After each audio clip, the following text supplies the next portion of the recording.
n'est qu'un début. Et c'est bien là l'essentiel. Vous découvrez le superbe film de la Fondation Santé des étudiants de France qu'on a commencé à mettre en œuvre pour essayer, en 50 secondes, de montrer quelques images de ce qu'on sait faire, ce qui est un pari. C'est un début. Et c'est bien là l'essentiel. Et on va commencer par la première table ronde. Au désespoir, à l'addiction, à l'isolement. Je vais demander aux personnes de la première table ronde de bien vouloir monter sur scène. Donc le professeur Philippe Azouvi, médecin MPR à l'hôpital Raymond Poincaré-Garches, et puis qui sera le modérateur de cette première table ronde. Le professeur Jiquel, merci beaucoup. Je vous propose de monter tout de suite. Et puis Philippe Le Sieur, psychiatre de la Fondation, qui est par là, et je crois qu'il vient accompagner aussi Philippe Le Sieur, qui est accompagné de... Très bien. Professeur Azouvi, merci beaucoup. Je vous laisse la parole pour à peu près 1 heure de table ronde. Merci beaucoup.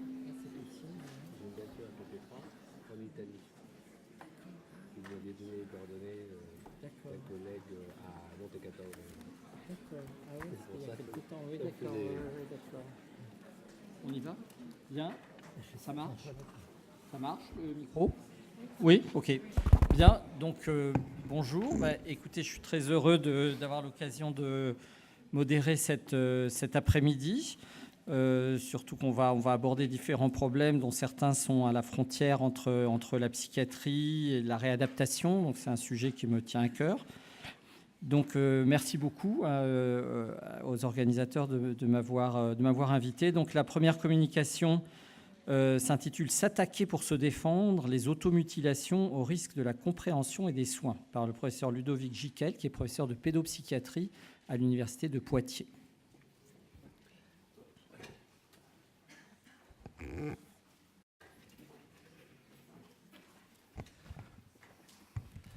Alors bonjour à toutes et à tous. Merci beaucoup à la Fondation Santé pour cette invitation. Et effectivement, l'idée c'est de parler d'un symptôme qui m'intéresse depuis maintenant quand même un petit moment. Et je suis d'autant plus à la fois heureux et intimidé d'aborder ce sujet que j'ai David Le Breton en face de moi.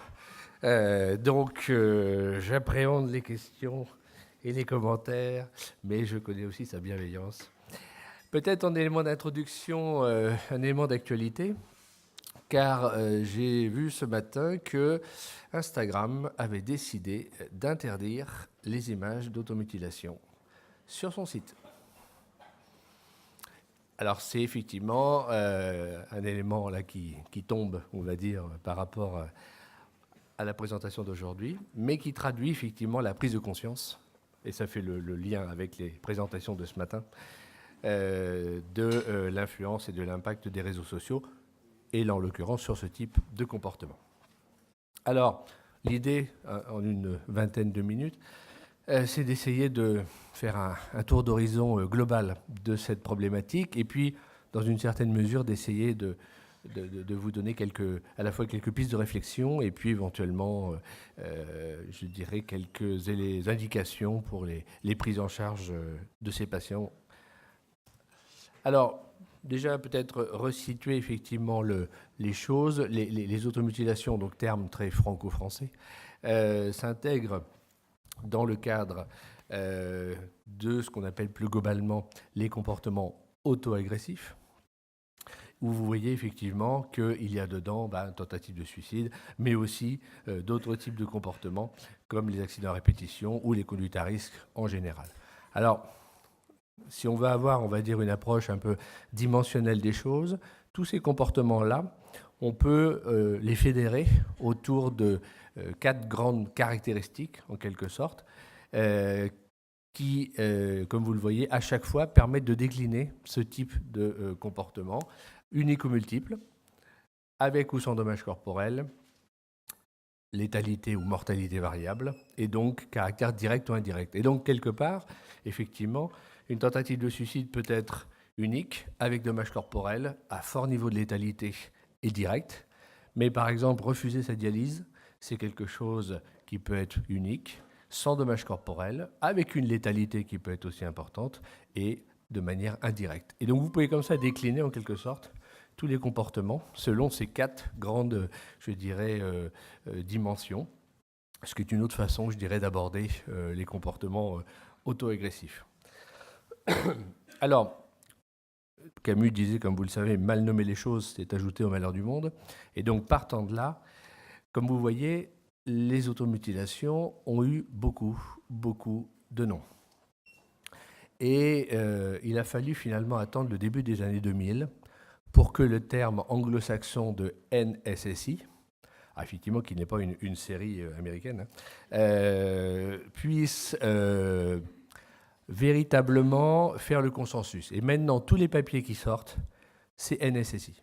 Alors pourquoi ça a été important ce consensus? Tout simplement parce que pendant longtemps, les Deliberate Self-Harm Syndrome ou les Deliberate Self-Injury finalement amalgamaient les automutilations et les tentatives de suicide. Ce qui fait qu'on ne savait pas très bien, du coup, dans les échantillons, dans les populations qui étaient étudiées, si ce n'était que des automutilations ou si finalement ça incluait aussi les tentatives de suicide. Donc là, avec la magie, on va dire, comment dirais-je, préfixe, suffixe, qui est propre à la structure même des langues anglo-saxonnes, vous voyez, on a comme ça non-suicidal self-injury. Donc, comme son nom l'indique, effectivement, c'est sans équivoque. Alors, pour la petite histoire, les Anglais ont aussi 2 termes. Ils ont self-mutilation et automutilation. À votre avis, c'est quoi la nuance?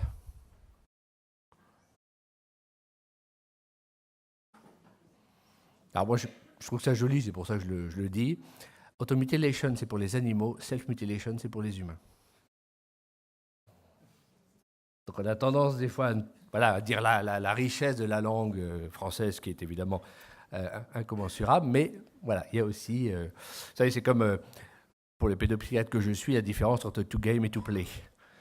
C'est une nuance sémantique qui, effectivement, n'est pas forcément toujours évidente en français.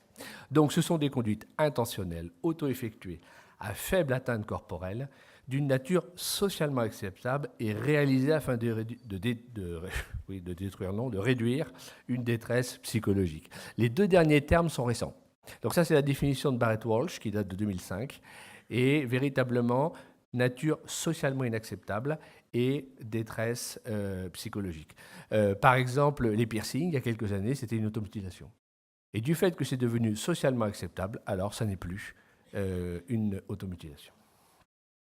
Partant de là, autre élément fondamental qui me semble important de pointer, c'est la continuité normale, pathogène, pathologique. C'est-à-dire que finalement, c'est important de restituer les comportements auto-agressifs, je dirais, dans le développement de tout à chacun, et de pointer qu'effectivement, ça n'est pas un comportement, je dirais, qui vient de nulle part, mais qui accompagne un développement et qui tend, je dirais, évidemment à s'éteindre au fur et à mesure du développement, pour laisser place à des comportements, je dirais évidemment plus adaptatifs au regard de l'objectif recherché. Donc c'est pour ça qu'il faut replacer ça dans cette histoire de processus développemental, où on voit bien qu'effectivement, ça fait partie de notre potentiel que d'avoir recours à ce type de comportement, mais que, évidemment, on peut trouver mieux et l'environnement nous y aide pour, je dirais, soulager un certain nombre de choses. L'autre élément, évidemment, c'est la dimension culturellement signifiante. Vous avez comme ça dans une continuité tatouage, piercing, et après on en arrive petit à petit aux automutilations pathologiques. Vous voyez par exemple sur le côté culturellement signifiant, moi je connaissais quelqu'un sur Poitiers, il s'était fait un tatouage maori. Alors c'est vrai que ça m'avait un peu interpellé parce que c'est vrai que les Maoris à Poitiers, comment vous dire, c'est un peu comme les Vikings à Strasbourg et encore. Bon. Et donc je lui dis, mais ça veut dire quoi? Il me dit, je sais pas, mais c'est très beau. Et donc on voyait bien effectivement que la symbolique qui pouvait accompagner la réalisation de ce tatouage en population maori, là, évidemment, n'avait pas du tout le même sens. Alors ça vous donne un peu cette illustration de ce que je viens de dire, c'est-à-dire que jusqu'à 2 ans, on va dire, on peut se blesser, s'agresser. Alors, d'ailleurs, je ne sais pas si vous avez remarqué, mais dans les magasins de puériculture, ils vendent des moufles pour les bébés. Pareil, parce que s'ils se balafrent pour les photos, c'est quand même pas top. Donc, c'est vrai que les moufles, c'est juste à côté, là où il y a les laisses et les casques. Je ne mens pas, ça se vend. Hein. Il suffit simplement de... C'est juste à côté du mur où il y a les doudous. Hein, donc là, c'est pareil, vous ne pouvez pas vous tromper. Donc, on ne peut pas parler effectivement d'automutilation, si j'ose dire, pathologique, jusqu'à évidemment un certain moment. Donc, vous voyez bien que c'est quelque chose qui rentre dans le cadre de l'exploration, du développement proprioceptif, sensoriel et autres. Ça a tendance, évidemment, à disparaître, laissant place à d'autres aménagements. Et dans certains cas, effectivement, ça ressurgit à l'adolescence comme une solution. On reviendra effectivement là-dessus. Et dans d'autres cas, c'est pour ça que j'ai marqué pathologique, vous avez ça de manière extrêmement fréquente, au premier rang desquels d'une problématique que vous rencontrez souvent, j'imagine, dans vos établissements, c'est-à-dire les fonctionnements limites ou les troubles borderline, où là, vous avez entre 80 et 90% d'automutilation et de tentatives de suicide. En termes de données, alors bon, qui s'actualisent au fur et à mesure, c'est un phénomène qui est évidemment nettement plus répandu que ce que l'on peut croire. Et ce qui est intéressant quand on parle de ça, c'est toujours la réaction des interlocuteurs. C'est-à-dire qu'on a toujours l'impression qu'on vient de leur apprendre quelque chose d'absolument inédit. Finalement, quand ils interrogent, là j'ai mon collègue Philippe Binder, par exemple, à Poitiers, qui travaille beaucoup avec les étudiants et qui est l'auteur notamment d'un questionnaire que vous connaissez tous, qui s'appelle TSS Cafard, qui est devenu Bytes d'ailleurs sur les tentatives de suicide. Et c'est vrai qu'il a interrogé des gros échantillons de patients sur les automutilations et lui-même était effectivement estomaqué du fait qu'en posant la question, eh bien, il a eu la réponse. Et la réponse, effectivement, en moyenne, lui, c'était 17 à 18% de sa file active. Donc là, on était en population d'adolescents qui consultaient en médecine générale. Donc vous voyez à peu près 14% de lycéens et à peu près autant. Bon, alors après, les données sont variables parce que les durées de comportement, les circonstances, tous ces éléments-là font qu'on n'est pas dans une vague unique, mais potentiellement dans des différents moments. Là, c'est une étude qu'on avait faite par le biais de l'étude HBSC, hein, donc ceux qui... encore une fois, sont dans l'éducation nationale, connaissent bien cette étude. Et on avait interrogé en fait 1800 adolescents de 15 ans en Alsace et en Poitou-Charentes. Et la question était, au cours de votre vie, vous est-il déjà arrivé de vous blesser volontairement sans vouloir vous tuer? Et donc, vous voyez que 34% ont répondu oui. Et si vous regardez dans le détail, eh bien, là je fais le coquet, mais... à un moment donné, la réalité me rattrape. On est à 42,7% de filles et 22,4% de garçons. Donc, vous voyez, là, on est en population non clinique de collégiens, lycéens de 15 ans. Donc, ça veut dire, grosso modo, que 4 filles sur 10 ont au moins une fois dans leur vie eu ce type de comportement. Alors, c'est au moins une fois, hein, il ne faut pas tirer des conclusions hâtives, mais toujours est-il que vous voyez que les garçons ont commencé avant 10 ans 4 fois plus que les filles, et que la dichotomie se donner des coups est plutôt masculine et se couper est plutôt féminin. Alors pourquoi je présente aussi cette étude? Parce que pendant très longtemps, il y a eu un peu une forme d'amalgame ou d'extrapolation du clinique vers le non clinique. Et en fait, ce n'est pas aussi évident que ça. C'est-à-dire qu'en fait, les caractéristiques des populations cliniques ne sont pas forcément transposables aux populations non cliniques. Et donc, supprenez par exemple les troubles borderline, en population clinique, c'est massivement féminin. Mais dans la réalité, il y a autant d'hommes que de femmes. Simplement, les hommes sont plutôt sur un versant psychopathique et donc forcément viennent moins consulter les psychiatres.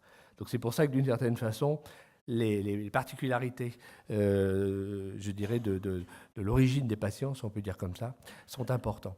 L'autre élément aussi, comme je vous dis, on est à plus de 250% en 20 ans. Et ce sont des patients qui ont massivement volé sous le radar. C'est-à-dire qu'en fait, on ne les a pas vus tout simplement parce qu'ils ne sont pas venus nous voir. Et que ce ne sont pas des populations cliniques. Mais il n'en demeure pas moins qu'effectivement, ça explique aussi le phénomène que j'évoquais tout à l'heure, c'est-à-dire, enfin, ça a poussé dans l'ombre. C'est-à-dire que finalement, on ne l'a pas vu venir. Ce d'autant plus, comme je disais tout à l'heure, que dans bon nombre de cas, l'adolescente va par exemple voir son médecin, puis il lui prend l'attention par-dessus, je dirais, le gilet ou le sous-vêtement ou ce que vous voulez. Donc finalement, il n'y a pas de raison personnellement qu'il lui demande de se déshabiller. Donc il ne voit pas les scarifications sur les avant-bras, qui sont quand même le siège électif, on va dire, des automutilations. Et donc c'est vrai que, partant de là, très souvent, on est dans le cadre de la découverte. Alors, comme je vous disais tout à l'heure, chez les patients de borderline, on est quand même dans des très grandes proportions. L'autre, évidemment, endroit où vous avez ce type de phénomène-là, ce sont évidemment dans les services de psychiatrie et de psychiatrie pour adolescents. Et le dernier endroit où vous en avez beaucoup, c'est les prisons. Donc c'est effectivement un élément important. Et vous voyez, je posais la question, parce que je pense que c'est quand même un élément important, c'est la question d'un rituel sociétal à une pathologie de société. C'est-à-dire, véritablement, c'est vrai que, bon, j'aime pas trop utiliser le terme nouveau symptôme, parce qu'il y aurait quelque chose comme ça, bon, mais quand même, encore une fois, ce qui, moi, m'interpelle le plus dans cette histoire, c'est la massivité, je dirais, de ce type de comportement-là. C'est-à-dire que ce n'est pas quelques-uns, on va dire, qui ont recours à ça, c'est quand même dans des grandes largeurs. Et donc ça pose la question, justement, je dirais, évidemment, de la fonction. Et ça nous amène tout naturellement à la question, je dirais, du sens. Juste cette diapo que j'aime beaucoup, parce que c'est un travail qui maintenant date d'une dizaine d'années, de Maria Zanarini, sur justement le trouble borderline. Et alors pourquoi j'aime bien cette diapo? Parce que vous savez que c'est un trouble qui est souvent critiqué, on attaque sa structure, sa stabilité et autres. Et elle, en fait, elle a étudié pendant 10 ans l'évolution de 24 symptômes. Donc là, elle n'a pas étudié les 9 critères DSM du trouble borderline, non, elle a étudié 24 symptômes sur 10 ans, de voir combien de temps les symptômes duraient. Et en fait, ce qu'elle a pu montrer, effectivement, comme vous voyez, c'est que les automutilations et les tentatives de suicide, généralement, ça dure de 2 à 4 ans. Et surtout, je trouve que la puissance de son travail, c'est qu'en fait, elle a distingué 2 grandes catégories de symptômes, ce qu'elle appelait les symptômes aigus et les symptômes tempéramentaux. Et pourquoi cette étude, moi, je la trouve intéressante? Parce que ce qu'elle dit, en tout cas, moi, c'est ce que j'ai compris, c'est que si des critères 13 au 24, vous avez ces symptômes-là à T0, 10 ans après, vous les retrouvez. Si à l'inverse, vous portez un diagnostic massivement sur des critères de 1 à 12, ou du moins sur des symptômes de 1 à 12, alors effectivement, 10 ans après, il n'y a plus personne. Tout simplement parce que les premiers, les aigus, c'est borderline-like, alors que les autres, ce sont véritablement borderline canal historique. Et donc, oui, cela c'est quand même bon. Et alors donc, du coup, ce qu'elle dit, moi je trouve intéressant, enfin en tout cas l'idée m'a interpellé, c'est que c'est pas que le trouble n'est pas stable, c'est que la manière dont on diagnostique n'est pas forcément, je dirais, adaptée. Et donc si évidemment au départ, on ne diagnostiquait que des patientes avec les symptômes, on va dire, je dirais de 13 à 24, on verrait à ce moment-là que c'est stable. Pour la petite histoire, quand on est passé du DSM-4 au DSM-5, il ne vous a pas échappé qu'ils ont éliminé un certain nombre de troubles de personnalité, mais pas le trouble borderline. Alors, sur les aspects, effectivement, cliniques, parce que forcément, c'est vrai que la particularité des symptômes, je dirais que c'est vraiment un symptôme, je dirais, d'altérité émotionnelle. C'est-à-dire que, véritablement, n'importe quel soignant qui se retrouve confronté à une adolescente qui vous montre ses poignets en sang n'est pas émotionnellement neutre. C'est pas possible. Qu'un patient, vous l'entendez délirer, c'est autre chose. Mais véritablement, vous êtes happé par ce symptôme qui vous agresse véritablement quelque part. En tout cas, ça vous brasse, ça vous remue.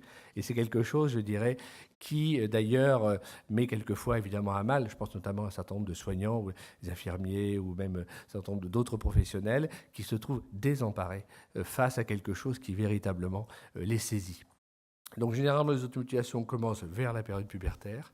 Comme vous voyez, pardon, sur une population étudiante, donc je dirais population générale, en moyenne, vous voyez grosso modo que plus dans 50% des cas, c'est entre 10 et 16 ans que les automutilations commencent. Alors, ce qui valait pour les troubles borderline vaut aussi en général. Ce sont des troubles, ou du moins des expressions symptomatiques brèves. Généralement, là aussi, en population clinique, vous avez une surreprésentation féminine, mais en population générale, c'est 50-50. Sauf qu'effectivement, les garçons ont plutôt tendance à se donner des coups, ou le grand classique du genre que vous connaissez tous, le coup de poing dans l'armoire avec la fracture du 5e métacarpien. Ça, c'est le grand classique du genre. Sauf que c'est vrai que quand ils arrivent aux urgences, on ne pense pas qu'ils se sont automutilés. On pense qu'ils ont été maladroits ou qu'ils se sont mis en colère. Mais c'est une forme d'automutilation, là où effectivement les jeunes filles ont plutôt tendance à se scarifier. bien sûr que dans certains cas, on a des évolutions, on va dire, addictives ou des évolutions chroniques, mais dans la majeure partie des cas, effectivement, ce sont des symptômes transitoires. La séquence est souvent la même, c'est-à-dire vous avez un événement déclenchant qui s'accompagne d'un malaise sur fond d'humeur dysphorique. Et à ce moment-là, vous avez cet enfermement, je dirais, qui veut qu'il n'y a pas d'autre issue que celle-là. Et vous avez un passage à l'acte qui, généralement, est assez bref. C'est-à-dire qu'entre le moment où la patiente pense à s'automutiler et le moment où elle le fait, le laps de temps est potentiellement très court. Ce qui ne veut pas dire pour autant que certaines ne le savent pas dès le matin. Mais je dirais la prise de décision, entre guillemets, elle est, je dirais, très, très brève. Alors, on a effectivement cette manie de vouloir ranger les gens dans des catégories. Alors, je le montre plus pour une dimension historique, parce que potentiellement, je pense qu'on est passé à autre chose, mais Favazza, psychiatre californien, a élaboré en 1995 cette fameuse classification qui visait à ranger les automutilations par catégorie. Et alors, ils ont même été plus loin parce que dans les années 70, je crois, ils avaient envisagé le wrist cutting syndrome, le syndrome des coupeurs de poignets. Ah oui. Parce que l'idée qu'il y a derrière ça, c'est quoi? C'est de dire que finalement, on va mettre ensemble tous les coupeurs, tous les brûleurs, tous les arracheurs de cheveux, tous les mangeurs d'ongles, et grosso modo, ils ont forcément des caractéristiques communes parce qu'ils ont un comportement commun. Et évidemment, si je dis ça, c'est parce que je pense rigoureusement le contraire. Le contraire, c'est quoi? C'est ça. Comme quoi, il faut toujours revenir au patient. Et Lucie, elle dit quoi? Elle dit, à force de parler en thérapie, je réalise que je m'agresse de manière différente à différents moments. Quand je suis saturé avec des pensées qui me renvoient à lui, je tends à me couper. Quand je suis en colère, réellement en colère et frustré, j'ai plutôt tendance à me frapper. Quand je me sens vide, déconnecté, comme si je suis à la fois vivante et morte en même temps, il m'est arrivé alors plutôt de me brûler. C'est comme si je n'avais plus l'énergie pour me taper de manière plus active. Et je pense que je pourrais dire que tout est condensé dans cette citation, où on voit bien qu'effectivement, pour des comportements automutilateurs très différents, ça peut être pour les mêmes raisons, ou à l'inverse, effectivement, des raisons diamétralement opposées qui aboutissent à des comportements identiques ou différents. Alors là, je vous le montre plus, on va dire, pour illustrer un peu la dynamique qui est en cours. Le premier modèle intégratif est le modèle analytique. Et petit à petit, si vous voulez, d'autres modèles sont apparus. La pierre tournante, c'était quand même Karen Sugimoto en 1998, qui a mis en avant un modèle, on va dire, en 6 facettes. Ce qu'elle disait, pour dire les choses rapidement, c'est qu'il y a 6 grandes dimensions qui concourent à l'automutilation et qu'en fait, eh bien, soit il y en a une, soit il y en a deux, soit il y en a 3, soit il y en a 4, soit il y en a 5, soit il y en a 6, pour rentrer en jeu dans le système. Par exemple, vous voyez, dans le réseau Borderline ado auquel j'avais participé, on s'était intéressé notamment aux mécanismes de défense. Et ce qu'on avait pu mettre en évidence, c'est qu'il y a on va dire des styles de défense, donc des combinaisons de défense qui sont pro-automutilatrices et d'autres protecteurs.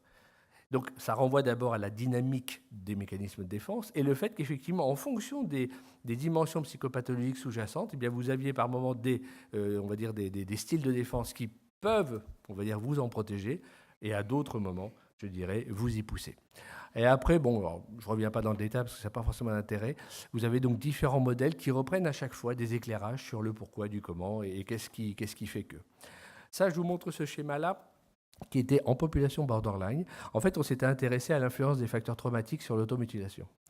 Et donc, vous avez, donc, selon la classification internationale, 5 grands facteurs traumatiques, les abus sexuels, physiques, émotionnels, et puis les négligences émotionnelles et physiques. Et donc, en fait, l'idée de cette recherche était de dire qu'en fonction du type d'antécédent traumatique, on ne s'automutile pas pour la même raison. Ou plus exactement, l'impulsivité et la dysrégulation émotionnelle, qui sont, on va dire, les 2 grandes dimensions, on va dire, du trouble borderline, si on veut par là, on va dire, l'acte de s'automutiler ne passe pas par le même tuyau en fonction de comment on a été maltraité.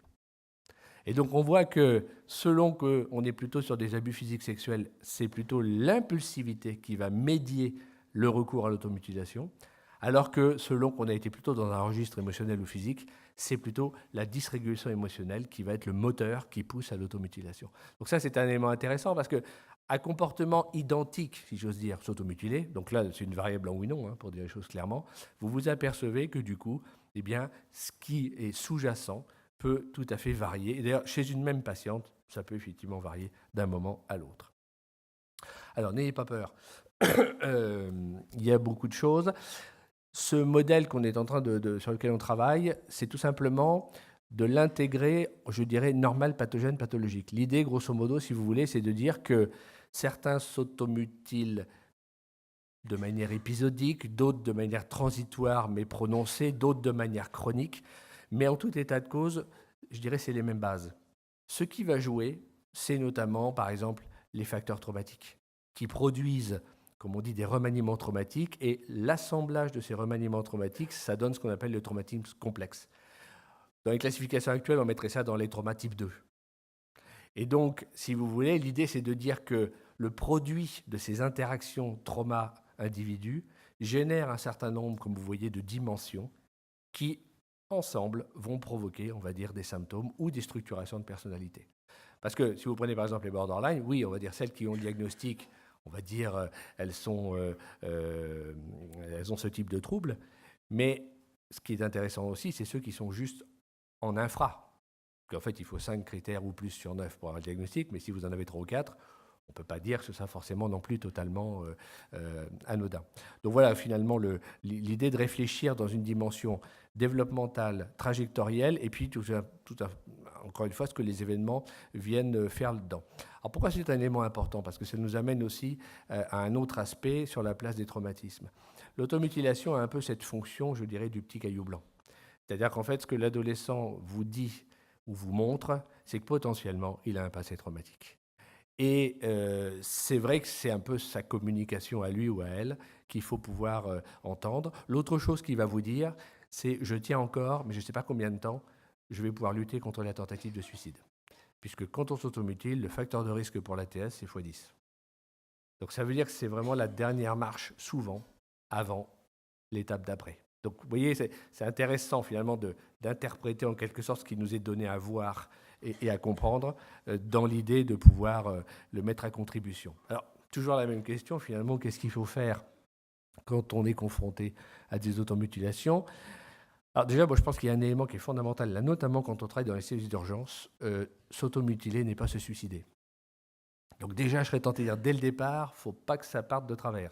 C'est-à-dire que sur le fond, il ne faut pas se tromper dans ce qu'on va dire, parce que si vous dites à une patiente qui s'est automutilée, « Ah, mais tu as voulu te suicider ?» Elle va dire oui. Non pas que ce soit plus glorieux, entre guillemets, que de se scarifier, mais quelque part, ça veut dire que dans la gradation de la souffrance, alors, je dirais, le message passera encore plus fort si on a dit qu'on a voulu se suicider, qu'éventuellement, on s'est gratouillé, je dirais, les avant-bras.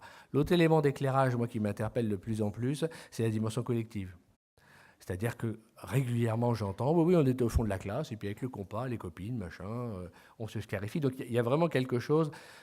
Le journaliste que j'ai eu hier me disait, mais est-ce que c'est une banalisation? Je dis, je ne sais pas si c'est une banalisation, je dirais plutôt une forme de détabouisation. C'est-à-dire que d'une certaine façon, on sent qu'il y a une digue qui a lâché. On sent qu'il y a quelque chose qui fait que maintenant, on peut le faire, on peut le montrer, sans qu'il y ait, on va dire, un sentiment de gêne ou de honte, mais au contraire, je dirais, un phénomène d'entraînement collectif. Donc la question, là aussi, urgence, pas urgence, bon, il se trouve que là, vu le nombre d'adolescents que vous accueillez en structure, je pense que c'est un phénomène auquel vous êtes confrontés. Et il y a un autre aspect du phénomène auquel vous êtes confrontés, c'est ce qu'on appelle la contagion. Et ça, je pense que ça doit vous parler, puisque quand il y en a un ou une qui commence, c'est la traînée de poudre. Et donc forcément, il y a aussi ce phénomène à prendre en considération au niveau institutionnel. Donc la crise versus la stabilité. Voilà, en clair, est-ce que ça traduit un épisode critique ou est-ce que c'est quelqu'un qui s'automutile de manière, entre guillemets, régulière ou chronique? Et là aussi, c'est un peu ce que je pointais tout à l'heure. En fait, on trouve ce qu'on cherche. C'est-à-dire que, et je sais qu'on essaye de batailler, notamment avec nos collègues généralistes, pour qu'ils demandent systématiquement s'il y a des automutilations. Un peu à l'image d'ailleurs qu'il y a des années où on se disait, mais on ne va pas demander à un adolescent s'il veut se suicider, il ne nous répondra jamais. Et en fait, on s'aperçoit que si on lui demande, il répond. Donc là, c'est pareil. Finalement, si on demande, généralement, il nous en parle. Tout comme maintenant, nous, on interroge, pour faire le lien avec ce matin, nos patients sur les temps d'écran, sur le harcèlement. Enfin bref, sur toute cette nouvelle symptomatologie, véritablement, qui ne fait pas véritablement partie des standards, on va dire, de nos examens cliniques. Donc il faut effectivement rechercher ça systématiquement, essayer de voir dans quel cadre et dans quel contexte, puisque vous voyez qu'il y a à la fois le fond et la forme. La forme, c'est les soins somatiques, éventuellement les sutures, les pansements, enfin tout ce qui évidemment est nécessaire. Et puis, parce que vous voyez bien que derrière l'histoire des compas, 3 minutes, l'histoire des compas, c'est la transmission potentiellement des maladies. Donc, il faut aussi évidemment avoir ça en tête, même si on n'y pense pas spontanément. Donc, bien distinguer encore une fois la nature des populations, bien rechercher les idéations suicidaires et voir dans quelle mesure. Là aussi, quelque chose qui m'intéresse beaucoup, enfin moi que j'explore, c'est le premier épisode. Expliquez-moi le contexte, le cadre, où la première fois ça a commencé. Parce qu'on a tendance à prendre le train en route. Moi, je trouve que c'est intéressant de s'apesantir sur dans quel contexte, dans quel cadre ça a commencé, pour justement essayer de comprendre qu'est-ce que cette stratégie, car finalement c'est quand même un élément fondamental, même si je suis passé un peu vite au niveau de la psychopatho, c'est-à-dire cette modalité de régulation émotionnelle. J'ai un peu une formule qui est de dire c'est une fausse solution pour un vrai problème, à savoir qu'il faut traiter la fausse solution et apporter une solution au vrai problème. Et donc on voit bien que véritablement, c'est encore une fois... Alors, et vous entendez très souvent, là où j'ai mal, c'est moi, la question de l'incarnation de la douleur psychique par le médium corporel, enfin tous ces aspects-là, effectivement, sont des éléments fondamentaux. Et c'est là où ça vous rejoint la question de la continuité entre les populations cliniques et les populations, on va dire, générales. Bon, je passe rapidement là-dessus, puisque si vous voulez, c'était un travail qui a été fait sur les prescriptions médicamenteuses qui ne sont pas de première intention, a fortiori chez les adolescents qui se scarifient, mais c'était pour essayer de tenter de dichotomiser un peu en fonction des types d'automutilation le recours à tel ou tel type de traitement. Je conclurai finalement en illustrant, je dirais, ce focus sur les médiations corporelles, parce qu'on essaye de développer ça effectivement pas mal auprès de nos adolescents, et dont évidemment un certain nombre s'automutilent. Et on a recours notamment évidemment aux actions des infirmières, des psychomotriciens et de la socio-esthéticienne.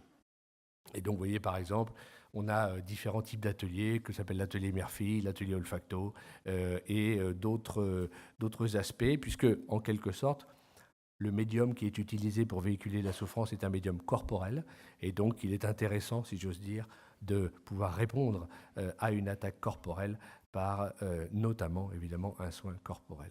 Je vous remercie.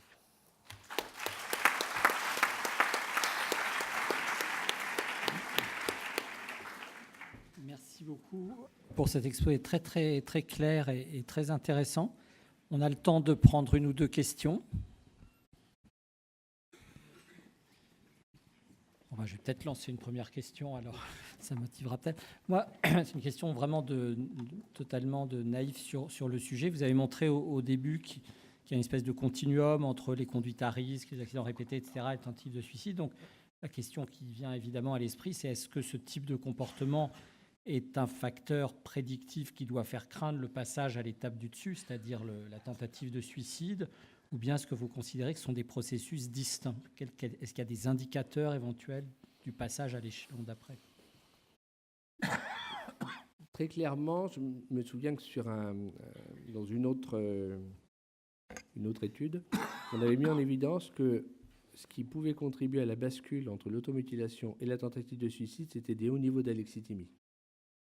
Effectivement, ce qui est intéressant pour répondre à votre question, c'est de se demander qu'est-ce qui va médier le passage d'un aspect à l'autre. Alors bon, il y a déjà notamment, je dirais, l'effondrement dépressif qui déjà peut s'incarner par des scarifications et après se poursuivre sur ce côté-là.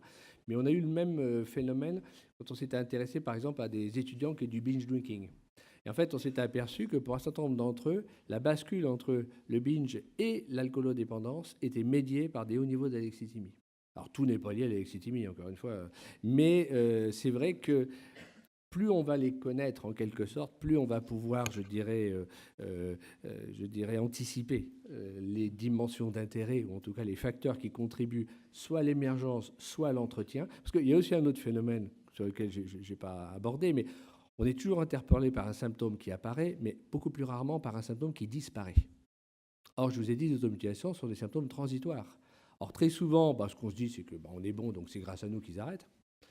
Mais on n'est pas forcément beaucoup plus avancé sur le sens des choses. Mais là aussi, finalement, qu'est-ce qui fait qu'on commence? Qu'est-ce qui fait qu'on arrête? Et qu'est-ce qui fait qu'on a recours à cette stratégie de régulation émotionnelle et affective dans bon nombre de cas? Et du coup, quel est l'aménagement qui a permis de répondre à ce à quoi l'automutilation répondait. Et je pense que c'est ça qui est assez intéressant aussi dans ce qu'on peut faire comme retour auprès de la patiente ou du patient. Okay. Merci beaucoup. Est-ce qu'il y a une autre question? Rapidement. On est un peu pris. Merci beaucoup. Donc, on va passer à l'exposé suivant par le docteur Philippe Le Sueur, qui est